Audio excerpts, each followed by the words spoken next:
오늘은 감사함으로 예배하고 기도할 때라는 제목으로 하나님 말씀 나누기를 원합니다. 다니엘서를 보게 되면 다니엘이 하루에 3번씩 기도를 했다라고 말씀을 하고 있습니다. 다니엘서 6장 10절을 보니까 이렇게 말씀하고 있습니다.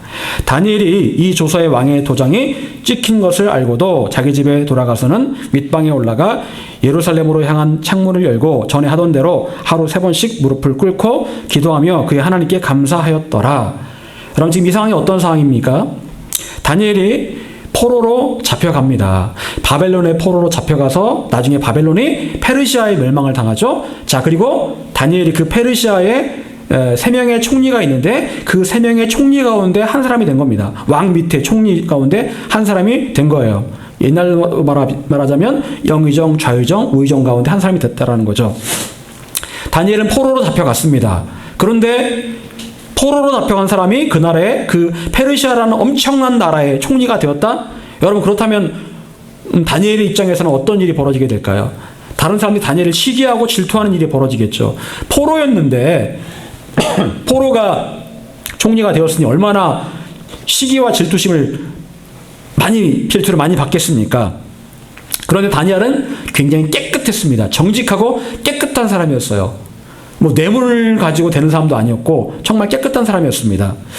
그래서 이 다니엘의 정적들이 다니엘을 어떻게 하면 끌어내릴 수 있을까라고 고민을 합니다. 그래서 생각해낸 것이 30일간 왕 외에 다른 신에게 기도를 하면 사자굴에 집어넣겠다라는 그런 조서를 꾸며서 왕에게 도장을 받습니다. 왕은 뭣도 모르고 그냥 찍어준 거죠. 왕은 다니엘을 신임했거든요. 그런데 모릅니다. 이런 상황들을 모른 채 그냥 찍어줍니다.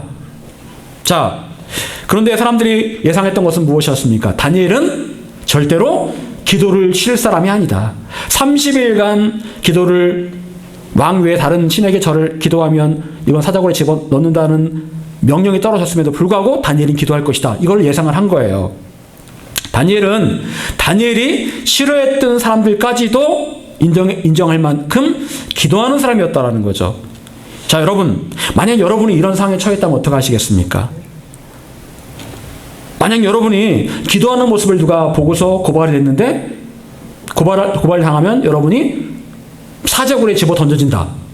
여러분, 이런 상황이면 여러분 어떻게 하시겠습니까? 기도하시겠습니까? 안 하시겠습니까? 기도를 하시겠습니까? 안 하시겠습니까? 여러분, 하나님은요, 굳이 무릎 꿇고 눈 감고 기도하지 않아도 속으로 기도해도 들으시는 하나님이시잖아요. 그럼 30일 동안 어떻게 기도하면 됩니까? 속으로 기도하고 남들 모르게 기도하면 되잖아요. 예, 그런데 다니엘의 선택은 어땠습니까? 늘 하던 것처럼 집에 올라가서 윗방에 올라갑니다. 아랫방도 아니고요. 잘 보이는 윗방으로 올라갑니다. 창문을 엽니다. 그리고 늘 하던 대로 하루에 3번씩 하나님께 기도합니다. 여러분, 누구든지 다니엘이 기도하는 모습을 볼 수 있었습니다. 다니엘의 선택은 무엇이었습니까? 모든 사람에게 나 지금 기도하고 있다. 나 지금 기도한다. 공개를 했던 거예요. 여러분, 이런 상황에서 다니엘처럼 할 수 있겠습니까? 솔직히 고민되겠죠. 그런데 다니엘은 일말의 고민도 없이 당연하듯이 늘 하던 대로 그렇게 기도했다라는 거죠. 다니엘은 세상을 두려워하지 않는 사람이었습니다. 오직 하나님만을 두려워했고 어떠한 상황에서도 예배하며 기도하기를 포기하지 않았다라는 거예요. 오늘 방금 전에 찬양으로 고백했던 것처럼 어떤 상황에도 나는 예배하리, 그렇게 기도를 우리가 찬양을 했잖아요. 그런 것처럼 다니엘도 어떤 상황에서도 예배하고 기도하기를 포기하지 않았다라는 겁니다. 여러분, 하나님께서 이런 사람을 어찌 크게 사용하시지 않겠습니까? 누구든지 이런 상황에서 망설일 수밖에 없는 그런 상황이지만 다니엘은 하나님 앞에 늘 굳건했고 신실했던 사람이었습니다. 여러분, 그런데 우리가 주목해 보아야 할 점은 다니엘의 기도의 내용이었습니다. 다니엘은 어떻게 기도했을까요? 여기 보게 되면 기도하며 그의 하나님께 감사하였더라. 기도했고 또 그는 하나님께 감사했다. 하루 3번의 기도 시간마다 다니엘은 조국을 위해 기도했을 겁니다. 그리고 늘 빠지지 않았던 것은 기도 가운데 하나님께 감사했다라는 거예요. 여러분, 우리가 생각하기에 다니엘이 지금 감사할 상황입니까? 상황으로 본다면 감사할 상황이 아니에요. 지금 까딱 잘못하면 사자굴에 던져질 그런 위험이 있는 상황이었습니다. 다니엘을 모함하기 위해서 사람들이 촉각을 곤두세우는 그런 상황이었습니다. 이런 상황에서 다니엘이 필요한 기도는 어떤 기도입니까? 하나님 도와주세요. 하나님 지켜주세요라는 그런 기도였겠죠.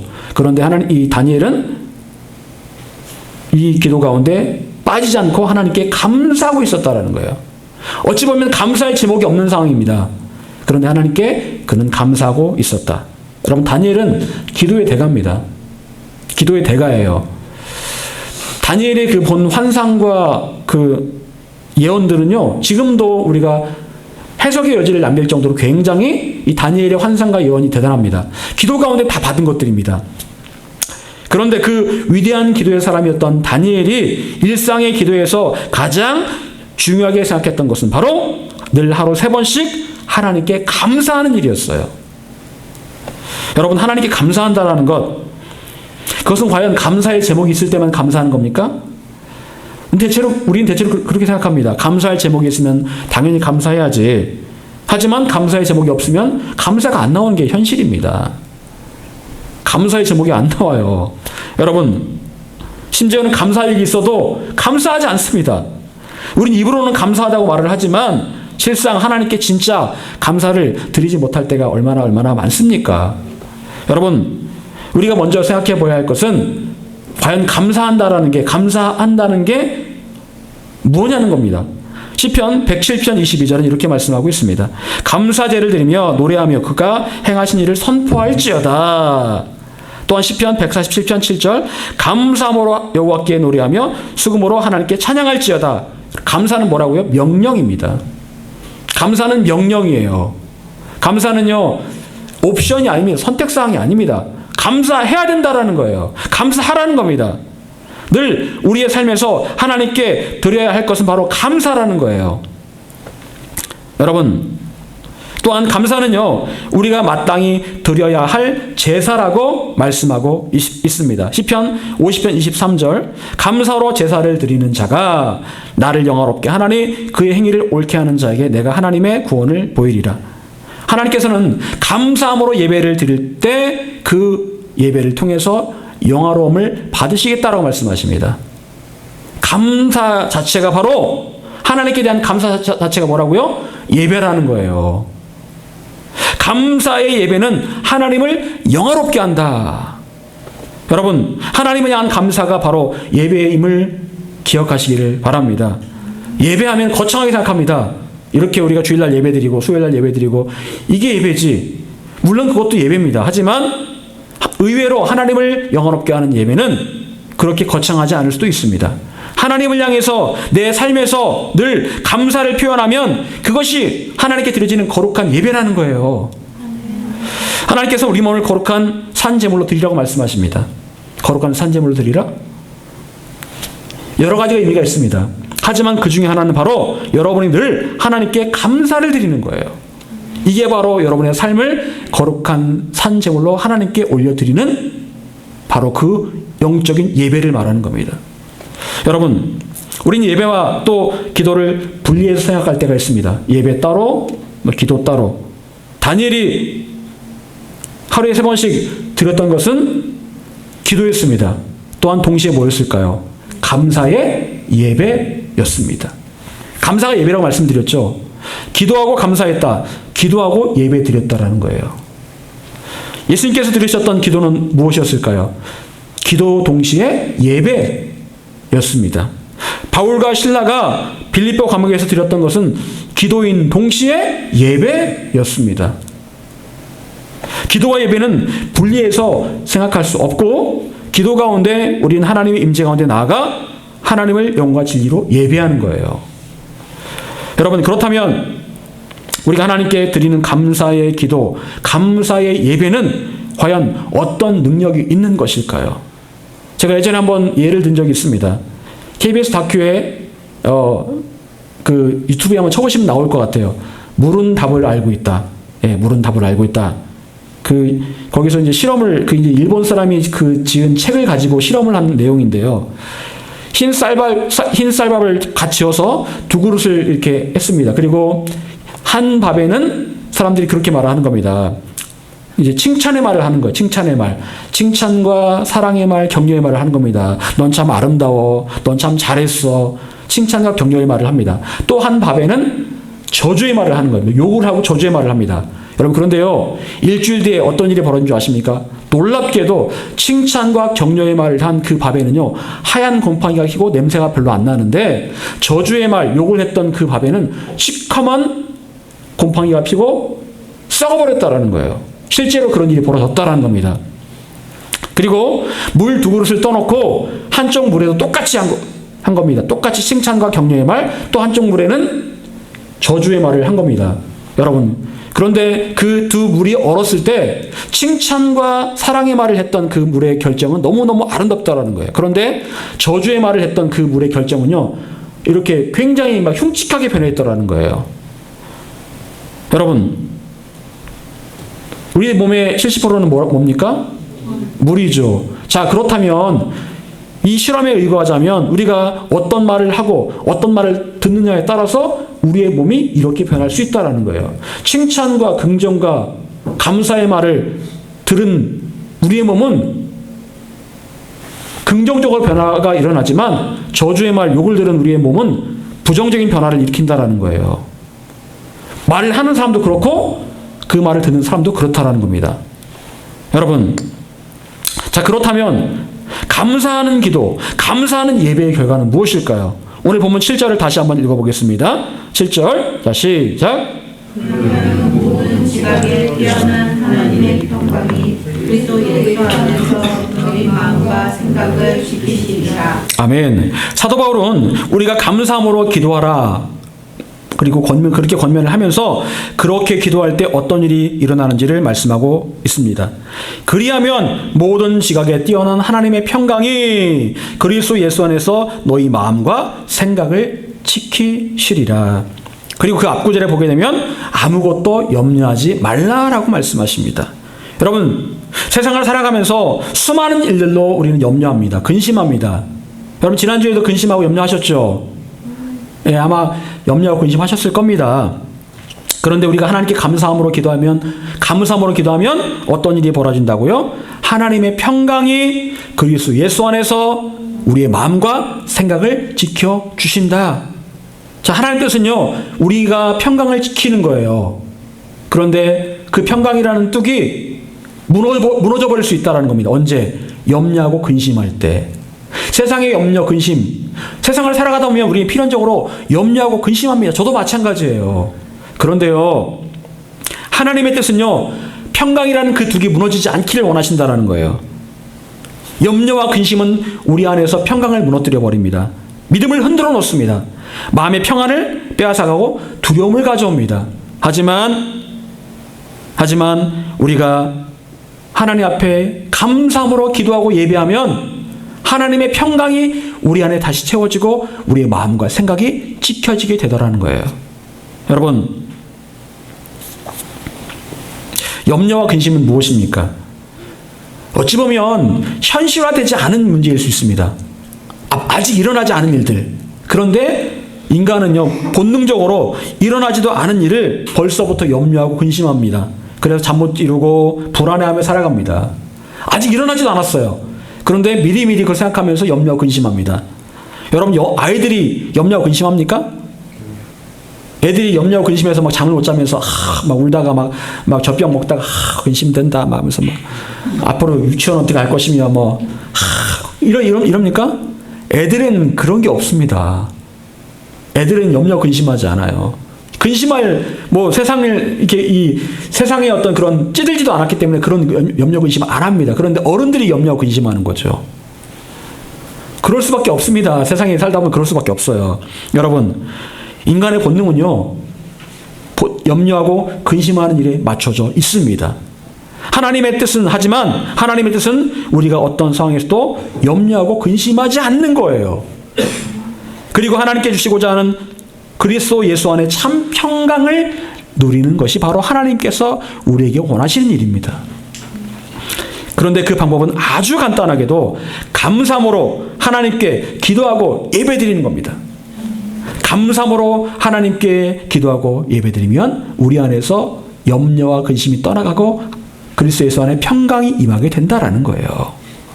여러분, 다니엘이 하루 3번씩 감사함으로 기도하고 예배할 때 마음이 어땠을까요? 다니엘은 자기의 적들이 지금 자기를 보고 있고 곧 자신을 고발해서 사자굴에 던져질 것을 이미 알고 있었습니다. 자, 그런데 그 상황에서 기도하는데 염려하고 근심했을까요? 늘 하던 대로 하긴 하지만 이거 이러다가 내가 잡혀가서 내가 사자굴에 던져질 텐데 이거 어떡하나? 그렇게 기도했을까요? 아니요, 전혀. 심지어는 잡혀서 사자굴에 던져진 그 순간에도 전혀 염려하고 근심하지 않고 두려워하지도 않았습니다. 이것이 바로 하나님께 우리가 원하시는 모습이에요. 그 당시에 다니엘의 마음과 생각을 가득 채우고 있었던 것은 염려, 근심, 두려움이 아니었어요. 오직 하나님의 평강이었습니다. 너무너무 평안했을 거예요. 여러분, 하나님께서는 우리의 마음과 생각을 이렇게 하늘 평안으로 채워주기를 원하고 계십니다. 우리가 하나님께 기도하고 예배했을 때 정말 감사함으로 기도하고 예배했다면 우리의 마음에는 하나님께 주시는 평안이 가득해야 됩니다. 그런데 우리가 기도했는데도 여전히 불안하고 염려하고 근심하고 있다. 뭔가 기도가 잘못된 거예요. 그 기도에서 뭐가 빠진 겁니까? 감사가 빠진 거예요. 감사가 빠지면 기도하고 나서도 불안하고 염려하고 근심하고 두렵습니다. 사랑하는 여러분, 감사함으로 예배하고 기도하시기를 바랍니다. 그래서 여러분의 마음과 생각에 하나님께 주시는 평안을 채우시기를 바랍니다. 여러분의 마음과 생각에 하나님께서 주시는 평안이 채워진다면 여러분은 세상을 살아갈 때 너무너무 행복하게 살 수 있을 겁니다. 여러분, 그렇다면 우리는 어떻게 감사함으로 예배하며 기도할 수 있을까요? 여러분, 이 감사하다라는 말은 히브리어로 야다라는 말입니다. 야다. 이 말의 의미는 찬양한다, 고백한다라는 말이에요. 찬양한다, 고백한다. 감사랑은 뭔가 좀 약간 의미가 다르죠. 감사한다가 찬양한다, 고백한다. 여러분, 일반적으로 생각할 때 감사란 내가 뭔가를 받았을 때, 나에게 좋은 일이 있었을 때 그에 합당한 고마움을 표시하는 게 감사입니다. 아유, 감사합니다. 고맙습니다. 하지만 성경이 말하는 감사란 하나님을 바라보며 하나님을 찬양하고 하나님께 고백하는 거예요.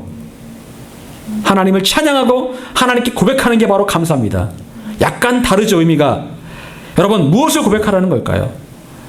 그것은 곧 하나님께서 가장 좋은 것을 나에게 주시는 하나님이시고 나에게 필요한 것을 채우시는 하나님이심을 고백하며 선포하는 겁니다. 하나님만을 바라보며 어떤 현상을 바라보면서 감사하는 게 아니라 하나님을 바라보며 하나님께 고백하고 찬양하는 것, 이것이 바로 진짜 감사라는 거예요. 예수님께서는 오병이어를 앞에 놓고 어떻게 하셨을까요? 성경에 보게 되면 축사했다라고 말씀하십니다. 축사했다는 말이 영어로 보게 되면 Thanksgiving이란 말이에요. Thanksgiving. 여러분, 추수감사절이 Thanksgiving Day잖아요. 감사절이라, 감사절. 여러분, 감사했다. 오병이어는 어때요? 5,000명이 먹기에 너무나 부족한 액수의 부족한 어떤 양이죠. 그런데 예수님께서는 그 오병이어를 앞에 놓고 감사기도 하셨습니다. 여러분, 오병이어가 감사했을까요? 오병이어 자체가 이게 감사할 제목은 아니잖아요. 예수님이 감사하셨다는 것은요, 하나님 아버지께 감사하셨다는 거예요. 하나님 아버지를 찬양하면서 하나님 감사합니다. 하나님 채우실 것을 믿습니다. 하나님 감사합니다. 하나님 때문에 감사했다라는 거예요. 그렇게 했을 때 그 오병이어라는 아주 적은 양의 음식으로 5,000명을 먹일 수가 있었다라는 거예요. 오병이어만 보면 감사할 수 없겠죠. 하지만 하나님을 보면 감사할 수 있습니다. 여러분, 눈앞에 벌어진 결과를 보면서 감사하기 쉽습니다. 뭔가가 딱 떨어지면 오우 감사합니다. 여러분, 오늘 로또가 됐어요. 여러분들 갔는데 로또가 10억이 됐어요. 샀는데 그러면 하나님 감사합니다. 그러시겠죠. 어떤 벌어진 일을 두고는 감사할 수 있어요. 근데 여러분, 로또를 샀는데 로또가 안 됐어요. 여러분, 감사할 수 있습니까? 감사하다고는 안 하겠죠. 벌어진 일을 놓고는 감사합니다. 하지만 일어나지도 않을 일을 생각하면서 먼저 감사하고 그런 일을 행하실 하나님을 찬양하는 것은 쉽지가 않는 일이에요. 성경이 말하는 감사는 바로 그런데 이것입니다. 하나님께서 행하실 것들을 믿고 하나님을 찬양하는 것이고 하나님의 능력을 선포하며 고백하는 겁니다. 여러분, 이스라엘 백성들은 하나님께서 홍해를 가르신 그 기적을 경험하고 나서 하나님께 막 감사라고 노래를 부르고 찬양합니다. 그것들이 출애굽기에 나와 있죠. 여러분, 그런데요, 며칠이 지나자마자 그들이 광야를 가다가 물이 없는데 물을 만났는데 물을 먹어봤는데 물이 막 쓴 거예요. 마라의 쓴 물이라고 얘기를 하죠. 그때 그들이 뭐라고 했을까요? 모세를 향해서 온갖 원망의 말을 다 합니다. 우리를 왜 애굽에서 불러내가지고 이렇게 다 죽이려고 그러냐? 그건 사실 모세를 향한 원망이 아니라 누굴 향한 원망이에요? 하나님을 향한 원망입니다. 불과 며칠 전까지 하나님은 뭐 위대하십니다. 막 말탄 자를 막 홍해에 빠뜨리시고, 야, 하나님 정말 대단하십니다. 이렇게 찬양했던 사람들이 불과 며칠 만에 마라의 쓴물을 보자마자 하나님께 원망을 하고 있다라는 거예요. 여러분, 어떻게 이렇게 며칠 만에 감사가 원망으로 바뀔 수가 있을까요? 사실은요, 우리가 그렇습니다. 우리가 그래요. 감사했다가도요, 며칠 지나면 금방 또 원망하고 하나님께 불평하는 게 우리의 모습이에요. 여러분, 이미 벌어진 결과를 보면서 감사하기 쉽습니다. 그런 감사는 누구나 할 수 있어요. 하지만 하나님께 원하시는 감사는 따로 있다는 거예요. 그것은 곧 하나님께서 행하실 일들을 기대하면서 하나님을 찬양하고 하나님의 살아계심을, 하나님의 주되심을 선포하는 겁니다. 하나님 행하실 것들을 믿습니다. 하나님 감사합니다. 지금 아무것도 없지만 그래도 하나님 감사합니다. 하나님 찬양합니다. 이게 바로 하나님을 향한 진정한 감사라는 거예요. 그리고 중요한 사실이 있습니다. 이런 감사는요, 훈련과 연습을 통해서 가능하다. 훈련과 연습이 필요하다. 디모데전서 4장 7절, 망령되고 허탄한 신화를 버리고 경건에 이르도록 내 자신을 연단하라. 자, 옛날 개혁판 보게 되면 망령되고 허탄한 신화를 버리고 오직 경건에 이르기를 연습하라. 연습하라 라고 나옵니다. 경건에 이르기를 연습하라. 여러분, 하나님께 감사하며 예배하고 기도하는 일은 경건한 삶의 일부죠. 그리고 이런 경건한 삶은 그냥 되어지는 것이 아니라 경건에 이르기를 어떻게 하라고요? 연습할 때, 훈련할 때 가능하다라는 거예요. 그것은 곧 하루아침에 되는 일은 아니라는 겁니다. 여러분, 군대 가면은 그 사격을 하기 전에 뭘 하죠? 예? 그거 어떻게 했어요? 군대 나갔다 왔는데? 그 PRI라고 합니다.